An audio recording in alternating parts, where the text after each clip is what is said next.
नमस्कार दर्शकों, मैं हूं प्रहलाद गुप्ता और आप देख रहे हैं मुद्दा लाइव की बेहद खास प्रोग्राम। विपक्ष के नेताओं की गिरफ्तारी को लेकर वाराणसी में प्रदर्शन किया गया। राहुल गांधी, प्रियंका गांधी सहित विपक्ष के नेताओं की गिरफ्तारी का विरोध जमकर किया गया। कांग्रेस कार्यकर्ताओं ने जिला मुख्यालय पर प्रदर्शन किया। देश भर में वोट चोरी का भी आरोप लगाया। इलेक्शन कमीशन और केंद्र सरकार के खिलाफ भी जमकर नारेबाजी किया। वहीं देश के सबसे वीआईपी सीट वाराणसी लोकसभा में भी लगाया वोट चोरी का आरोप। जिला अधिकारी के नाम सौंपा 5 सूत्री मांग पत्र। जिला कांग्रेस की अगुवाई में सैकड़ों कार्यकर्ताओं ने प्रदर्शन किया। देखिए हमारी खास रिपोर्ट। इस वक्त की बड़ी खबर आ रही है वाराणसी से, जहां आज कांग्रेस कार्यकर्ताओं ने जिला मुख्यालय पर जमकर हंगामा किया। बता दें कि राहुल गांधी, प्रियंका गांधी और इंडिया गठबंधन के नेताओं की गिरफ्तारी के खिलाफ कार्यकर्ताओं ने केंद्र सरकार और चुनाव आयोग पर गंभीर आरोप लगाए हैं। नारेबाजी के बीच कार्यकर्ताओं ने लोकसभा चुनाव 2024 में वोट चोरी के आरोप दोहराए, जिसमें वाराणसी सीट का भी जिक्र किया गया। आपको बता दें कि कांग्रेस सेवा दल के प्रदेश अध्यक्ष प्रमोद पांडे के नेतृत्व में जिला अधिकारी को 5 सूत्रीय ज्ञापन सौंपा गया। ज्ञापन में पारदर्शी चुनाव, लोकतंत्र की रक्षा और निष्पक्ष प्रक्रिया की मांग की गई है।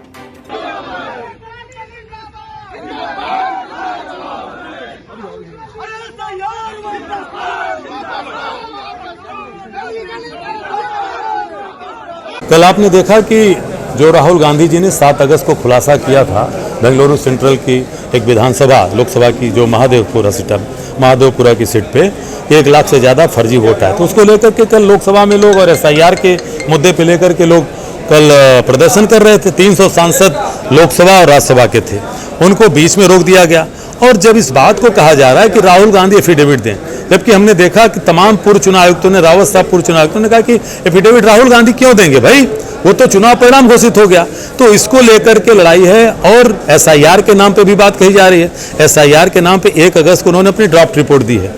आप बताइए, आज भी उस ड्राफ्ट रिपोर्ट में मुजफ्फरनगर और जमुई में एक पते पे 250 पौने 300 लोग वहां पे आज भी दिख रहे हैं। 22 लाख लोगों को उन्होंने मृतक बना दिया, जो लोग जिंदा हैं, तो उस पर भी गलत हो रही है। तो ये सारी जो कवायद है, लड़ाई राहुल गांधी जी ने इस बात को कहा है कि ये लड़ाई नरेंद्र मोदी बनाम राहुल गांधी नहीं है, भाजपा बनाम कांग्रेस नहीं है, एनडीए बनाम इंडिया गठबंधन है। ये लड़ाई इस देश के मालिक, इस जमहूरियत के मालिक 140 करोड़ जनता के एक वोट को सुरक्षित रखने की है। इसकी हम मांग कर रहे हैं। इसी तहत हम कह रहे हैं कि जो पिछला चुनाव हुआ है उसका, चूंकि नरेंद्र मोदी जी कहते हैं डिजिटल इंडिया है, तो डिजिटल इंडिया में क्रिटिकल इंडिया क्यों बनवा रहे हैं? उसकी जो डिजिटल वोटर लिस्ट वो दी जाए, हमें सीसीटीवी फुटेज दिया जाए, क्योंकि इसी बनारस में कैंट विधानसभा में एक व्यक्ति जो है 80 बच्चों का पिता है।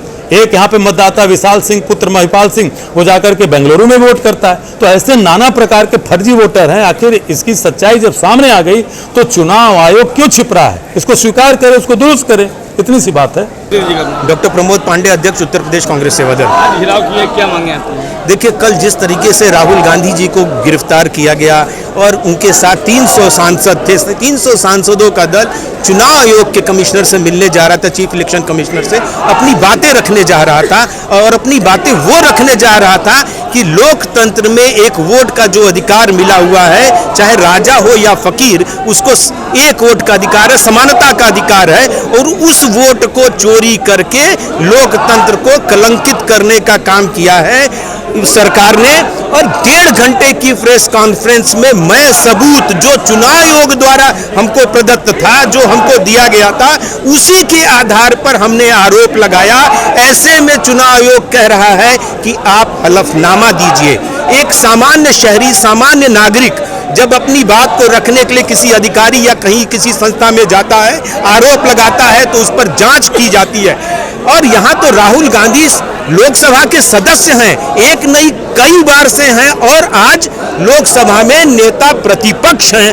उनका जब आरोप लगाया जाता है तो जांच के बजाय उल्टा कह दिया जा रहा है कि आप हमको एफिडेविट दें, हलफनामा दें। इसके पीछे सरकार की मंशा जाहिर होती है। हम सवाल करते हैं चुनाव आयोग से, जवाब भारतीय जनता पार्टी के प्रवक्ता और भारतीय जनता पार्टी के मंत्री दे रहे हैं। हम सब कारण पूछना चाहते हैं चुनाव आयोग से, तो जब आप भारतीय जनता पार्टी के कार्यकर्ता देने लगते हैं, इसका अर्थ है, इससे साफ जाहिर होता है, इस बात का द्योतक है कि चुनाव आयोग निष्पक्ष नहीं है। चुनाव आयोग और भारतीय जनता पार्टी की सरकार में साठगांठ है, और साठ के साथ हम लोगों ने कहा है, बनारस का भी एक जिक्र उसमें आया है कि निवेदिता शिक्षण सदन जो महमूरगंज में स्थित है, जहां पे संघ प्रमुख मोहन भागवत प्रतिवर्ष आके लगभग रुकते हैं और वहीं से संचालित होता है, उस युवक का मतदान वाराणसी में भी होता है और बेंगलोर अर्बन में भी उसका मतदान होता है, और वहां दो दो जगह पड़ता है, और बनारस में व्यक्ति एक जगह तीन, और तीनों जगह मगर मत पड़ रहे हैं, तो इसका मतलब है कि लोकतंत्र और चुनाव आयोग इसमें खिलवाड़ कर रहा है, लोकतंत्र से मतों को हेरा फेरी कर रहा है, मतों की खरीद फरोख्त कर रहा है।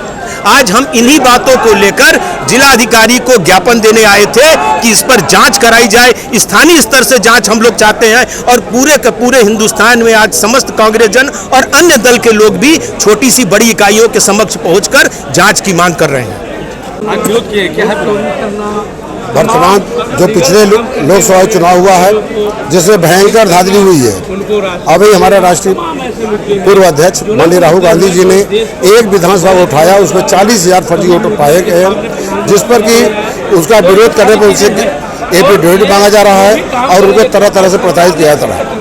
उसी तरह बनारस में भी धांधली हुई है, जबकि हमारे और उसी का जैसे यहाँ पर कई वोटर मिले हैं जो कि एक ही परिवार के 20-20, 25-25 एक बेड का कमरा है, उसमें 60 वोटर कैसे हो गए, ऐसी भी कमियां पाई जाती है। और उसी के संदर्भ में हम लोग इनसे जिस मतदाता सूची से इन्होंने वोट कराया है, उसकी हार्ड कॉपी और सीडी मांगा जा रहा है, जितने वोटर बढ़े हैं उसकी भी मांगी जा रही है। उसी का हम लोग ज्ञापन दे रहे हैं, जिलाधिकारी महोदय कार्यालय पर है।